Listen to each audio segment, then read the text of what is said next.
Hi, my name is Catherine Harry and I'm from Cambodia. My name is Lucas Núñez. I use neutral and female pronouns and I'm from Santiago, Chile. Hi, my name is Doreen Moracha. I'm from Nairobi, Kenya. Hello everyone, greetings from the Himalayas. My name is Lakey Tshering and I'm speaking from the Kingdom of Bhutan. Hi everybody, I'm Sriha Srinivasan. I'm at SRH and HIV on TikTok. I'm from Fairfield, California, and I'm also a student at the University of California at Los Angeles. I have a channel called A Dose of Calf, which talks about sex education, feminism, LGBTIQ+, gender, as well as examining culture from a feminist perspective.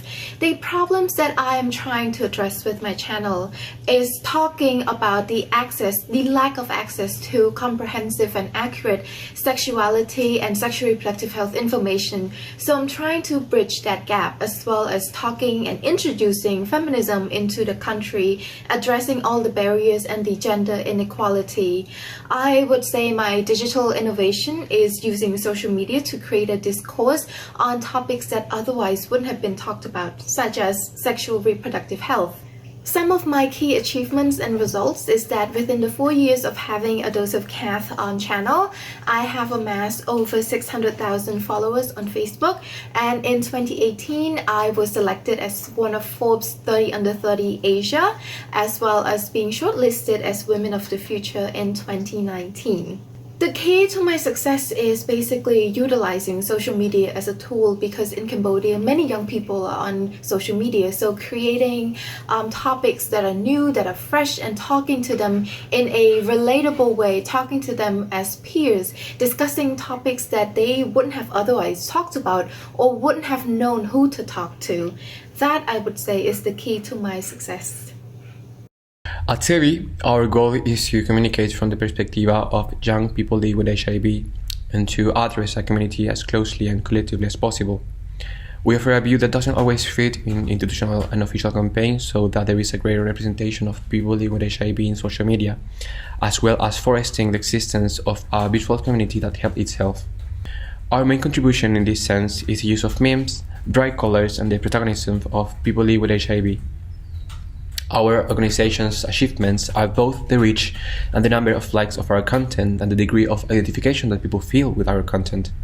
This prompts our public to share, comment, and to reach out asking for help. But most importantly, our content renews the ways in which we talk about HIV. We want to build an alternative to the overly medicalized gaze that sidelines biopsych and social perspectives.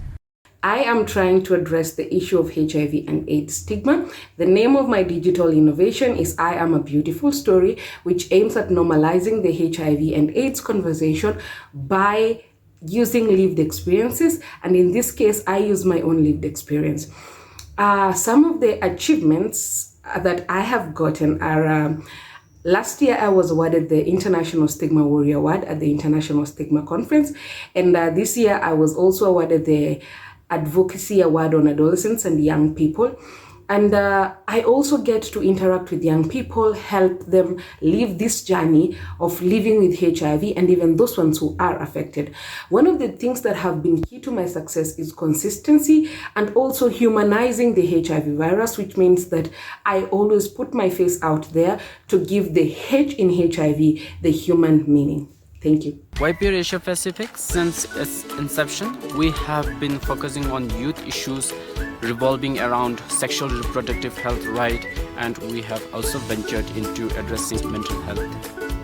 In order to address these issues, we have been using digital platforms intensively, such as e-courses, inception of regional academy, and online campaigns.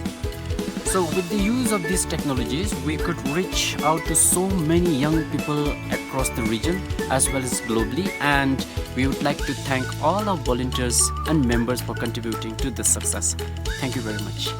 When it comes to health education, the information is out there, but the problem is young people simply don't know how to access it. And that's exactly where I come in. With over 200,000 followers on TikTok and millions of views, I like to think that I've helped to reach our generation. Armed with public health knowledge from my mentors and an ability to use viral TikTok trends, I've been able to make something that's both entertaining and educational. I believe social media is the key to international outreach that will empower young people to feel comfortable in their own bodies. And with that, I hope you have a great time and follow @SexEdu. Bye!